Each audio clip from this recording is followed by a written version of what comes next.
दोस्तों, आज मैं यूट्यूब पर एक बैच लेकर आ रहा हूँ जिसमें मैं क्लास 12th के मैथ को पढ़ाऊँगा। आज ये मेरी पहली वीडियो है इस बैच की। अगर आप इस जर्नी से जुड़ना शुरू करना चाहते हैं तो आप सब्सक्राइब कर सकते हैं। इस बैच में मैं ओवरव्यू चैप्टर के साथ शुरू कर रहा हूँ क्योंकि ये बहुत ही सिंपल चैप्टर है। तो ज़्यादा बात ना करते हुए वीडियो शुरू करते हैं। साथ ही एक बात और बता दूँ कि मैं जो ये बैच है एनसीईआरटी बुक के साथ ही शुरू करूँगा। सभी सभी जो मटेरियल है मैं इसी से उठाने वाला हूँ। तो चलिए शुरू करते हैं। आज की वीडियो में आपको क्या-क्या बताऊँगा। आज की वीडियो में आपको ओवरव्यू की भूमिका के बारे में बताऊँगा। ओवरव्यू की कोटि के क्या होती है ये समझाऊँगा। ओवरव्यू के प्रकार के बारे में बताऊँगा और कुछ को पर्सनली 3.1 के कुछ क्वेश्चन भी आज हम करेंगे। तो हम देखते हैं ओवरव्यू क्या है। बेसिकली ओवरव्यू कुछ नहीं है। ओवरव्यू जब हम किसी नंबरों को, यहाँ पे ये कुछ नंबर दिए गए हैं, जब हम इन नंबरों को रो वाइज और कॉलम वाइज लिखकर एक ब्रैकेट में बंद कर देते हैं तो हमें एक ओवरव्यू मिल जाता है। जैसे कि यहाँ पे मैंने लिख के दिखाया है, ये एक एग्जांपल है ओवरव्यू का। तो सिंपल ओवरव्यू कुछ नहीं है, जब हम उसे रो में और कॉलम वाइज लिख देते हैं किन्हीं नंबरों को तो वो ओवरव्यू के रूप में काम करता है। तो ओवरव्यू की कोटि क्या होती है? ओवरव्यू की कोटि भी कोई ज़्यादा हार्ड नहीं है। ओवरव्यू की कोटि कैसे निकालते हैं? जैसे कि ये ओवरव्यू दिया गया है तो हम गिनते हैं कि इसमें कितनी रो हैं, कितनी पंक्तियाँ हैं। पंक्तियाँ कौन-सी होती है? पंक्तियाँ होती हैं जो लेटी हुई होती हैं। जैसे कि यहाँ पे लेटी हुई में दिखाया गया है 12, 15 और 9 तो ये एक पंक्ति है। उसके नीचे वाली भी एक पंक्ति है और ये भी एक पंक्ति है। तो इस ओवरव्यू में कितनी पंक्तियाँ हैं? 1, 2, 3 पंक्तियाँ हैं। और हम देखते हैं स्तंभ कितने स्तंभ होते हैं, ऊपर से नीचे की ओर जो लिखे हुए नंबर होते हैं उन्हें स्तंभ कहते हैं। जैसे यहाँ पे दिया गया है 12, 4, 10 तो एक स्तंभ है। तो इसमें कितने स्तंभ है? 1, 2, 3 स्तंभ है। यानी कि 3 ही पंक्तियाँ हैं और 3 ही स्तंभ है। तो इसकी कोटि हो जाएगी 3 क्रॉस 3 यानी कि कोटि को क्रॉस लगाकर लिख देते हैं। जैसे अगर मैं यहाँ पे लिखूँ तो इस ओवरव्यू की जो कोटि है वो 3 क्रॉस 3 है। ओवरव्यू की कोटि किसी भी प्रकार की हो सकती है। जैसे 3 गुना 2 भी हो सकती है, 2 गुना 3 भी हो सकती है, 1 गुना 1 भी हो सकती है और 4 गुना 3 भी हो सकती है। ये सब ओवरव्यू की कोटि के प्रकार हैं। अब हम देखेंगे ओवरव्यू के प्रकार। ओवरव्यू के बहुत सारे प्रकार इस बुक में देखने को मिलते हैं, जिनमें से मैंने सभी उठाए हुए हैं, क्योंकि मैं सभी ओवरव्यू के प्रकार को समझाऊँगा। पहला ओवरव्यू का प्रकार है स्तंभ ओवरव्यू। जैसा कि इसके नाम से पता चल रहा है स्तंभ ओवरव्यू, तो यानी कि इसमें केवल एक स्तंभ होगा, केवल एक स्तंभ होता है। यानी कि यहाँ पे देखने को मिल रहा है इसमें केवल एक ही स्तंभ है। इसकी जो कोटि है वो कोटि है n क्रॉस 1 की, यानी जो स्तंभ वाली वैल्यू है वहाँ पे हमेशा 1 होगा और जो हमारी रो वाली, जो हमारी पंक्ति वाला नंबर है वो हमारा कुछ भी हो सकता है। नेक्स्ट है पंक्ति ओवरव्यू। पंक्ति ओवरव्यू क्या है? पंक्ति ओवरव्यू है केवल एक पंक्ति होती है, यानी कि इस वाले ओवरव्यू में केवल एक पंक्ति होती है। इसकी जो कोटि है वो 1 क्रॉस m होगी और यहाँ पे इसका एक एग्जाम्पल मैंने लिखा हुआ है। ये दोनों तो बहुत आसान है। अब तीसरे को देखते हैं। तीसरा ओवरव्यू हमारे इसमें देखने को मिलता है वर्ग ओवरव्यू। वर्ग ओवरव्यू बहुत इंपॉर्टेंट है। वर्ग ओवरव्यू में क्या होता है कि वर्ग ओवरव्यू में जो पंक्तियों की संख्या है वो स्तंभ की संख्या के बराबर है। देखो मैं ज़्यादा कॉम्प्लिकेटेड नहीं कर रहा हूँ, मैंने बहुत ईजी वे में लिखा हुआ है जिससे आप आसानी से समझ जाएँ। तो यानी कि पंक्तियों की संख्या बराबर होगी स्तंभों की संख्या के, यानी कि इसकी जो कोटि फिर बनेगी m क्रॉस n m की बन जाएगी, या 2 क्रॉस 2 की हो सकती है, 3 क्रॉस 3 की हो सकती है, या n क्रॉस n की हो सकती है। जैसे कि एग्जाम्पल दिया हुआ है, यानी कि जो रो की संख्या है, पंक्तियों की संख्या है वो स्तंभों की संख्या के बराबर है। अब कुछ इस बुक में क्या करा हुआ है कि जो वर्ग ओवरव्यू के पार्ट है वो अलग से इसके टाइप बना के दिए हुए हैं, लेकिन मैंने वर्ग ओवरव्यू के पार्ट ऐसे ही समझाए हैं। जैसे कि इसमें दिखाया हुआ है कि ये जो विकर्ण ओवरव्यू है, अदिश ओवरव्यू है और तत्समक ओवरव्यू है, ये वर्ग ओवरव्यू के ही पार्ट हैं। तो मैंने इसके ही पार्ट बना दिया है इन्हें। जैसे इसका ए पार्ट देखने को मिलता है विकर्ण ओवरव्यू, यानी कि विकर्ण ओवरव्यू अगर वर्ग ओवरव्यू का पार्ट है तो ये एक वर्ग ओवरव्यू ही होगा, पहली बात। दूसरी बात क्या है कि विकर्ण ओवरव्यू की जो अवयव है, जो विकर्ण के अवयव हैं विकर्ण ओवरव्यू में वो उपस्थित होते हैं। जैसे यहाँ पे दिखाया गया है कि इस ओवरव्यू में केवल विकर्ण के अवयव हैं और बाकी सारे जो अवयव है वो 0 हैं। तो ये एक विकर्ण ओवरव्यू है, यानी कि ये सेम भी हो सकते हैं, अलग-अलग भी हो सकते हैं। तो वो सब विकर्ण ओवरव्यू ही होगा। अब दूसरा पार्ट क्या है? दूसरा पार्ट होता है अदिश ओवरव्यू। अदिश ओवरव्यू क्या है? विकर्ण अवयव समान होंगे, यानी कि जो विकर्ण के अवयव हैं इसके समान होंगे, यानी कि यहाँ पे जो विकर्ण है इसके जो भी अवयव है वे सब समान होंगे। जैसे यहाँ पे √3 √3 √3, यहाँ पे कुछ भी हो सकता है 2 2 2 और बाकी सारे क्या होंगे, 0 होंगे।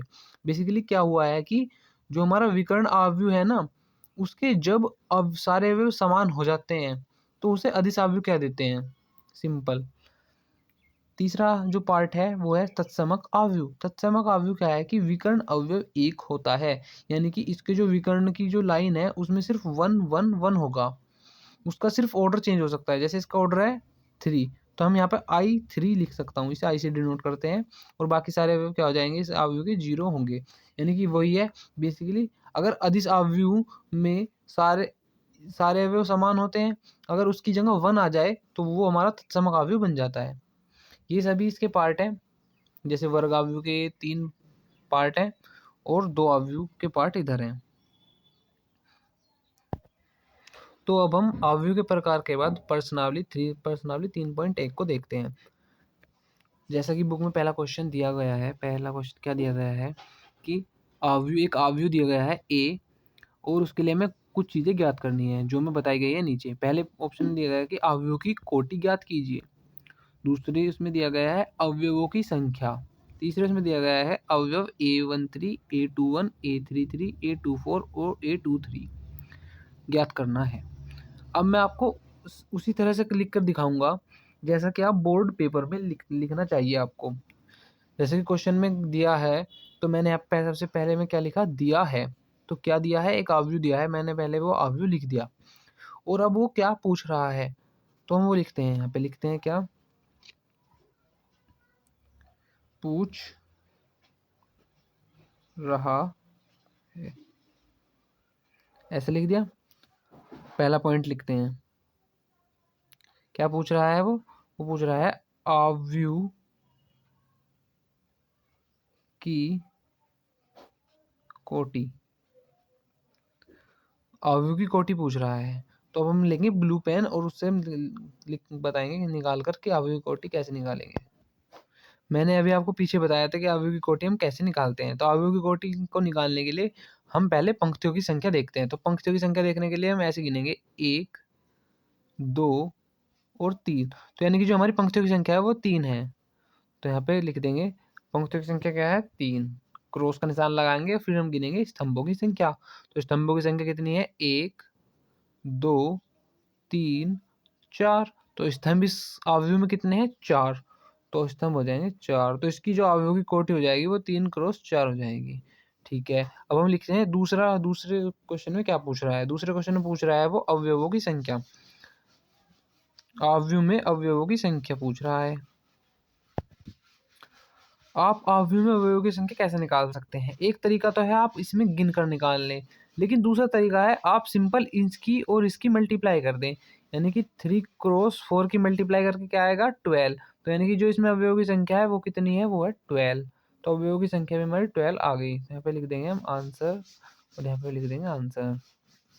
अब हम तीसरा क्वेश्चन लिखते हैं और उसमें देखते हैं क्या पूछ रहा है।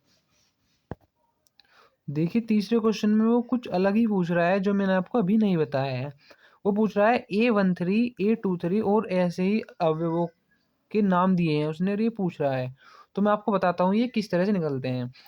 अगर आपसे वो पूछे कि AMN बताओ, AMN, जैसे कि वो यहाँ पे पूछ रहा है, जहाँ पे M क्या होगा, M होगा पंक्तियों की संख्या, यानी M है पंक्तियों का नंबर, और N क्या होगा, N होगा स्तंभ का नंबर, M होगा स्तंभ का नंबर। तो आप कैसे निकालोगे, तो जैसे यहाँ पे इसने दिया है A13, तो यहाँ पे जो 1 है वो है पंक्ति का नंबर और 3 है वो है स्तंभ का नंबर। तो आप पहले अवयव में जाएंगे, अवयव दिया हुआ है तो A13 यानी कि पहली पंक्ति, 1 का मतलब क्या है, पहली पंक्ति, और स्तंभ का, यहाँ पे 3 का मतलब क्या है, तीसरा स्तंभ, यानी कि पहली पंक्ति का तीसरा अवयव, 1 2 3, यानी कि ये वाला अवयव जो है वो A13 है। यानी कि आप यहाँ पे लिखोगे A13 is equals to 19। A13 क्या हो गया, 19 हो गया। ऐसे ही आप निकालोगे A21, यानी कि 2 क्या है, पंक्ति, और 1 क्या है, स्तंभ। तो आप जाओगे पहले दूसरी पंक्ति में, दूसरी पंक्ति ये है और उसका पहला ही अवयव हमारे से पूछ रहा है, तो पहला अवयव क्या हो जाएगा, 35। तो हम यहाँ पे लिख देंगे A21 इज इक्वल्स टू 35। ठीक है, अब हमारे से पूछ रहा है A33 पूछ रहा है, तो A33 का मतलब क्या है? तीसरी पंक्ति और तीसरा स्तंभ, यानी कि तीसरी पंक्ति और तीसरा स्तंभ, यानी कि -5। तो A33 की वैल्यू कितनी होगी? -5। और बाकी की ये जो दो है ये आप निकालें खुद से। ऐसे हमारा पहला क्वेश्चन हो गया है। अब हम चलते हैं दूसरे क्वेश्चन की तरफ। दूसरे क्वेश्चन में हमारे से पूछ रहा है कि यदि किसी अवयव में 24 अवयव हैं तो इसकी संभव कोटियाँ क्या हैं? और यदि इसमें 13 अवयव हों तो इसकी कोटियाँ क्या होंगी? तो वही मैं आपको बोर्ड के तरह ही लिख कर दिखाता हूँ। जैसे ये मेरी कॉपी है, इसमें मैंने लिखा है, दिया है अवयव में अवयव कितने हैं? 24। तब संभव कोटियाँ। तो अब हम ऐसे लिख देंगे और फिर उसे लिख कर दिखाएंगे कि अवयव में कितनी कोटियाँ हैं। अगर आप इस तरह से लिखते हैं बिल्कुल, तो आपको बहुत अच्छे नंबर मिलेंगे। तो चलिए देखते हैं कि हम इसकी संभव कोटियाँ कैसे निकाल सकते हैं।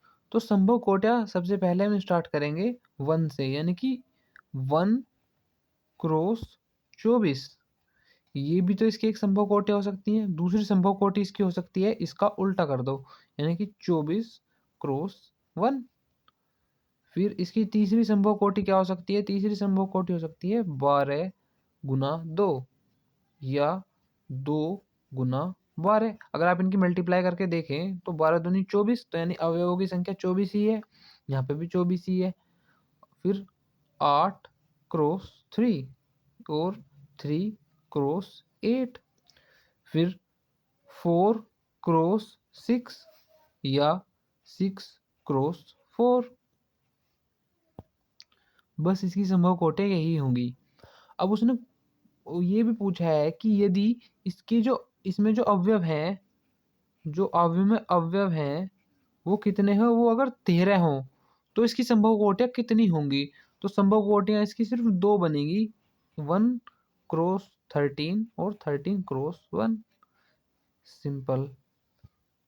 आपको एक बात ध्यान रखनी है, जैसा क्वेश्चन में बताया गया है, इसने कहा है कि इसकी संभव कोटियाँ क्या हैं? उसने पूछा है क्या है, उसने ये नहीं पूछा कितनी हैं। अगर वो पूछता कितनी हैं तो सिर्फ आपको यहाँ पर नंबर लिखना था, लेकिन उसने पूछा है क्या है, तो आपको ये लिख कर दिखानी होंगी। अगर आप देखें तो तीसरा क्वेश्चन बिल्कुल सेम है। 18 अवयव दिए गए हैं और इसकी संभव कोटियाँ क्या है वो पूछी हैं। यदि इसमें 5 अवयव होते तो इसकी संभव कोटियाँ क्या होती, वे पूछी हैं। अब हम चलते हैं क्वेश्चन नंबर 4 की तरफ।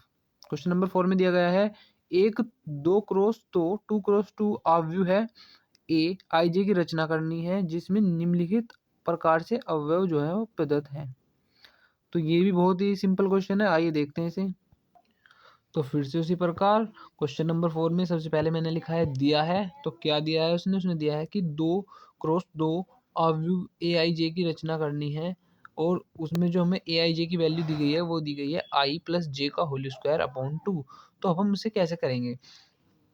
तो इसे करने के लिए हमें सबसे पहले पता होना चाहिए कि 2 क्रॉस 2 में कितने अवयव होंगे और कौन कौन से होंगे।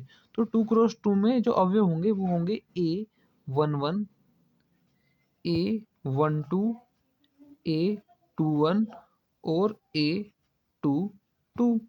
यानी कि इसे अगर हम अवयव बनाकर दिखाएं, अवयव भी हम बनाकर दिखा सकते हैं यहाँ पे, वो और ज़्यादा इम्प्रेस हो जाएंगे टीचर हमारे से। तो अवयव कैसा होगा? A11, A12, A21 और A22। तो ये हमारा जो अवयव बनेगा वो ये होगा। तो हम A11 की वैल्यू निकालते हैं। तो A11 की वैल्यू कैसे निकालेंगे? निकालेंगे इससे। आई की वैल्यू क्या हो जाएगी? यहाँ से आई की वैल्यू हो जाएगी 1, जे की क्या हो जाएगी? जे की भी हो जाएगी 1। तो हम इसमें सिंपल रख देंगे, तो यानी कि 1 और जे की वैल्यू भी 1 हो जाएगी का होल स्क्वायर अपॉन 2। यानी कि ऊपर दिया गया है 2 का स्क्वायर, नीचे 2 है, तो एक पावर से एक पावर कैंसिल हो जाएगी, यहाँ पर आ जाएगा सिंपल 2। तो यानी कि A11 की वैल्यू कितनी आ गई? 2। अब हम निकालते हैं A12 की वैल्यू। A12 की वैल्यू क्या आएगी? आई की वैल्यू 1, जे की वैल्यू 2, 1 प्लस 2 का होल स्क्वायर अपॉन 2, यानी कि 3 का होल स्क्वायर हो जाएगा अपॉन 2, यानी कि 9/2। अब हम निकालते हैं A21। आपको इसे रेशो में बदलने की ज़रूरत नहीं है, आप 9/2 भी लिख सकते हैं।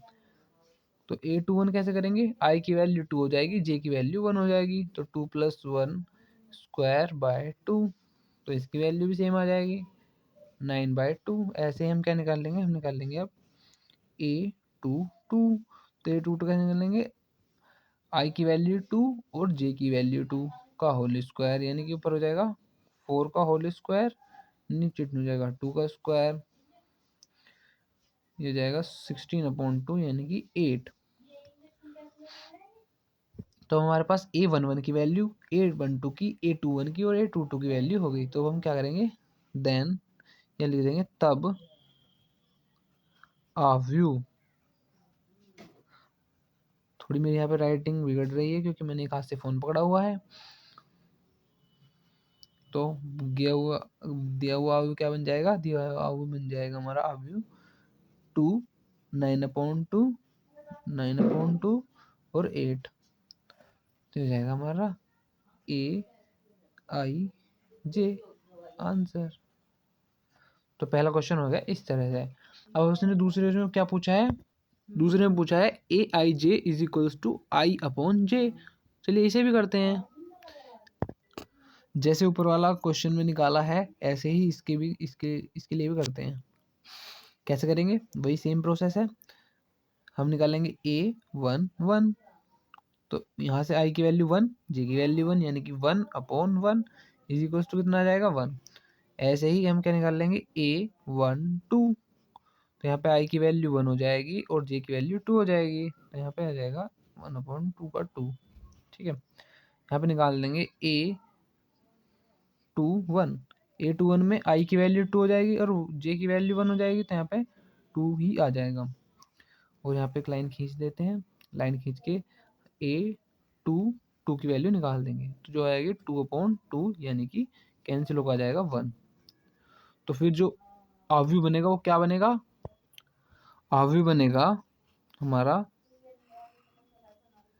1, 1/2, 2 और 1। तो ये हमारा आव्यू बन जाएगा। तीसरे उसमें देखते हैं। तीसरा क्वेश्चन उसने पूछा है AIJ = I + 2J का होल स्क्वायर अपॉन 2। इस क्वेश्चन को मैं आपको घर से करने के लिए देता हूँ। इस क्वेश्चन को घर से करने के लिए देता हूँ और ज़्यादा बड़ी वीडियो भी नहीं करते हैं, पाँचों क्वेश्चन समझाकर इस वीडियो को खत्म करते हैं। तो क्वेश्चन नंबर 5 क्या कहता है कि एक 3x4 का एक आव्यूह की रचना करनी है जिसमें जो अवयव है वो निम्नलिखित प्रकार से प्राप्त होंगे। यानी कि ये हमें जो फॉर्मेट दिया गया है इससे हमें क्या प्राप्त होते हैं? अवयव प्राप्त होते हैं। तो चलिए इसे भी करते हैं। तो फिर से हमने यहाँ पे लिख दिया है 3x4 आव्यूह की रचना करनी है और क्या दिया हुआ है? AIJ = 1/2 - 3I + J। और ये हमें दिया हुआ है मोड का सिंबल, यानी कि मोड का सिंबल क्या है? अगर इसमें माइनस की वैल्यू मिलती है तो वो प्लस हो जाएगी। चलो मैं आपको करके दिखाता हूँ। जब इस तरह के बड़े अवयव 3x4 के अवयव की रचना करनी हो तो हम कंफ्यूज हो जाते हैं कितने अवयव हमें निकालने हैं। तो हम क्या करेंगे? सिंपल 3 और 4 की मल्टीप्लाई कर देंगे तो 12 आ जाएगा। तो हमें 12 अवयव निकालने होंगे, तो 12 अवयव मैंने यहाँ पे लिख दिए हैं। कौन कौन से निकालने होंगे? ये वाले। तो हम निकालना शुरू करते हैं। जैसे कि पहला अवयव हमारा क्या है? A11। तो A11 कैसे निकलेगा?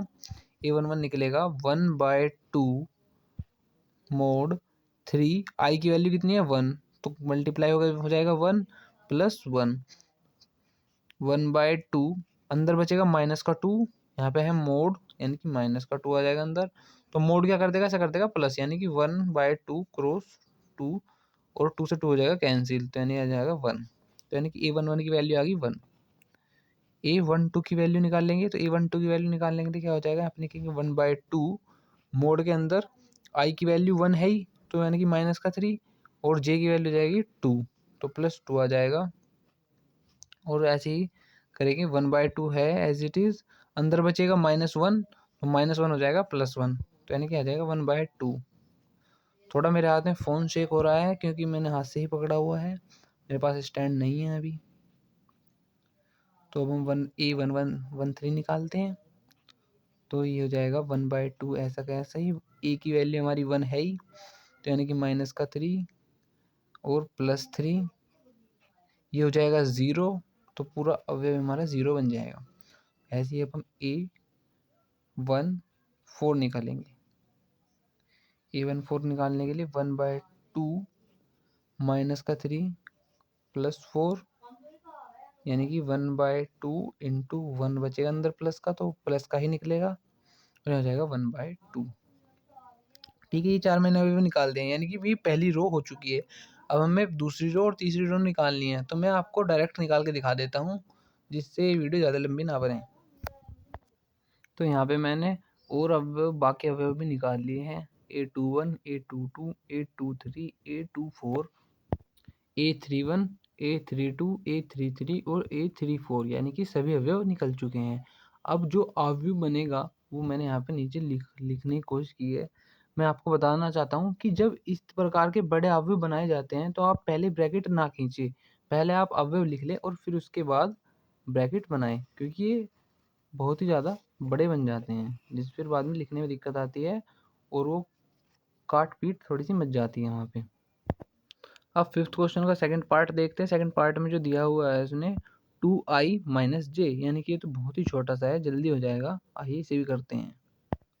वही बाकी सारे सभी सेम अवयव हमें निकालने हैं। कौन कौन से लिख देता हूँ मैं एक बार आपके सामने ही, यानी कि A11, A12, A13, A14 और A21, A22, A23, A24, A31, A32, A33 and A34, यानी कि ये 12 अवयव हमें निकालने हैं।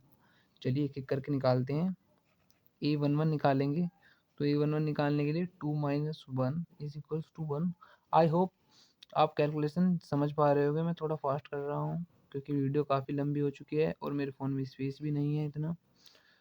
तो 2 माइनस 2 इज इक्वल्स टू 0 और यहाँ पे आएगा A13 इज इक्वल्स टू हो जाएगा 2 माइनस 3 यानी कि 1 और A14 जैसे करूँगा तो यानी कि आ जाएगा 2 minus 4 is equals to minus का 2। तो ये निकल चुके हैं मेरे 4 अवयव। और अब मैं निकालता हूँ सेकंड रो हमारी, तो यानी कि 2 क्रॉस 2 हो जाएगा और माइनस का 1 हो जाएगा। 4 में से 1 गया तो 3 हो जाएगा। ऐसे कि A22 जब मैं निकालूंगा तो हो जाएगा 4 माइनस 2 यानी कि 2 आ जाएगा। और A23 जब मैं निकालूंगा तो 4 माइनस 3 तो यानी कि यहाँ पर आ जाएगा 1। और A24 जब निकालूंगा तो 4 माइनस 4 इज इक्वल्स टू 0 आ जाएगा। ऐसे ही अब मुझे थर्ड रो निकालनी है, तो यानी कि A31 के लिए हो जाएगा 3 क्रॉस और 2 क्रॉस 3 माइनस 1 यानी कि 3 दूनी 6 में से 1 जाएगा तो 5 बचेगा। A32 निकालूंगा तो हो जाएगा 6 माइनस 2 यानी कि 4 बचेगा। और A33 निकालूंगा तो 6 माइनस 3 यानी कि 3 बचेगा। और A34 निकालूंगा तो मेरा 6 माइनस 4 यानी कि 2 बचेगा। यानी कि ये 12 अवयव सारे मेरे आ चुके हैं। अब मैं यहाँ से क्या करूँगा, एक अवयव बना दूंगा। मैंने उसके बराबर में एक लाइन खींच दी है और यहाँ पे मैं बना दूंगा एक अवयव जो हमारे नंबर दिए गए हैं। यानी कि पहली रो में क्या आएगा 0 1 0 माइनस 1 और माइनस का 2। दूसरी रो में क्या आएगा 3 ये वाला 2 1 और 0। और तीसरी रो में क्या आ जाएगा, तीसरी रो में आ जाएगा 5 4 3 2 यानी कि 5 4 3 2।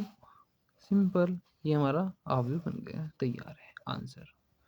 तो आज इस वीडियो में इतना ही, 5 क्वेश्चन तक रखते हैं, बाकी हम नेक्स्ट वीडियो में करेंगे। ये पार्ट 1 ही था। ये लगभग 25 मिनट की हमारी वीडियो बन चुकी है। आई होप आप सबको समझ में आया होगा। अगर कुछ डाउट है तो आप कमेंट सेक्शन में पूछ सकते हैं। और हाँ, एफर्ट लगते हैं वीडियो बनाने में, तो आप मेरे एफर्ट का मुझे रिजल्ट दे सकते हैं लाइक और सब्सक्राइब करके। धन्यवाद।